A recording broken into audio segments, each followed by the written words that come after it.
Hello, my name is Meredith and I'm a second-year medical student. This is my story. I grew up in Rochester Hills, Michigan with my wonderful family. I was happy, healthy, and surrounded with love. There were long summer days of playing outside, bike rides, and racing through the woods by our house.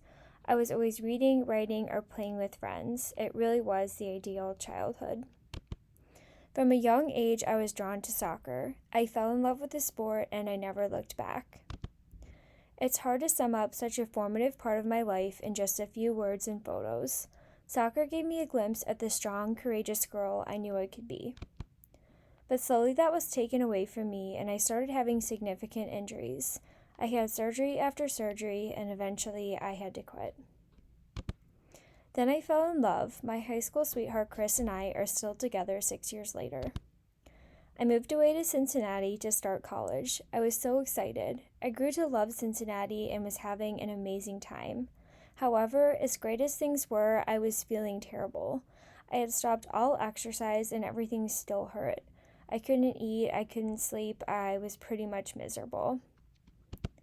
I was referred to Cincinnati Children's Genetics. There I was diagnosed with Ehlers-Danlos syndrome, a genetic connective tissue disorder that affects all the collagen in my body. This was the reason my joints were constantly falling apart while I was playing soccer. I had no idea that it was abnormal to have to hold in your shoulder in its socket when you sneeze. After my diagnosis, I was scared, overwhelmed, and unsure of what the future would hold. But after spending my entire teenage life in a constant cycle of pain and surgery without any real explanation for my symptoms, I finally felt validated. There was actually a name for what I was experiencing. Suddenly, a whole new world of treatment options and support became available to me. At that point in my life, I decided that I had a choice to make.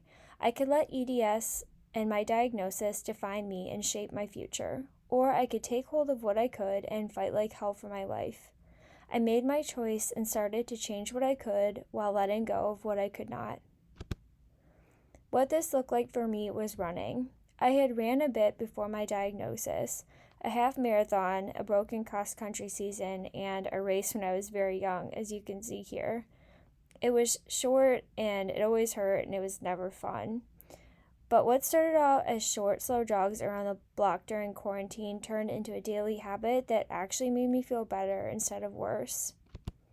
Slowly, I worked my way up to a few miles and then a few more. Suddenly, running became a huge part of my life. It really grounded me and helped my physical and mental health immensely.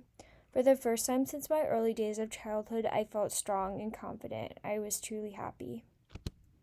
Over the course of 2 years of running every day, I was ready to take a leap of faith.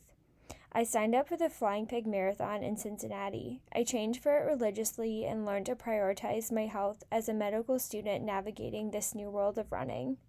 The following is an excerpt from an essay I wrote after finishing the marathon.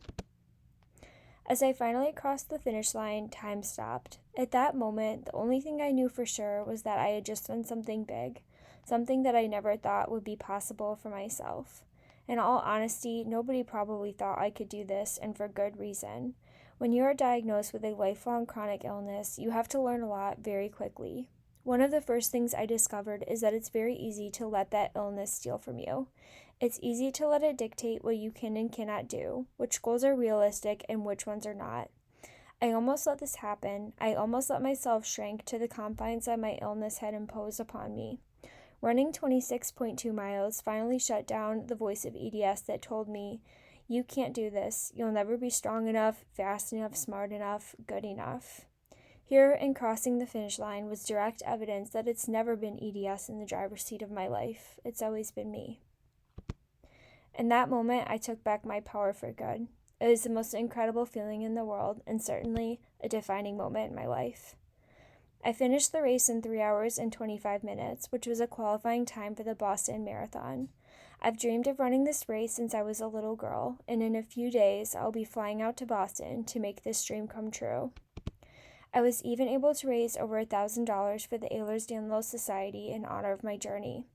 I have big plans of improving my time, running more marathons, and maybe running Olympic qualifiers one day. I've even been able to channel my passion for running into volunteer coaching for an organization called Girls on the Run. I feel so blessed that my body has allowed me to chase my dreams in this way. It's not all rainbows and butterflies. I will never outrun my EDS. It will always be part of me, and it affects me in little ways every day. But I know that the struggles I face have made me who I am today. I want to bring all of this, my whole self, to both running and medicine. I would not be here without Chris and my family. Their constant support, even though they may have thought I was crazy, is the reason that I will make it to the start line at Boston. Things could have gone very differently for me, and I promised myself not to take any of it for granted. I'm so proud of myself, and I can't wait to see what the future holds.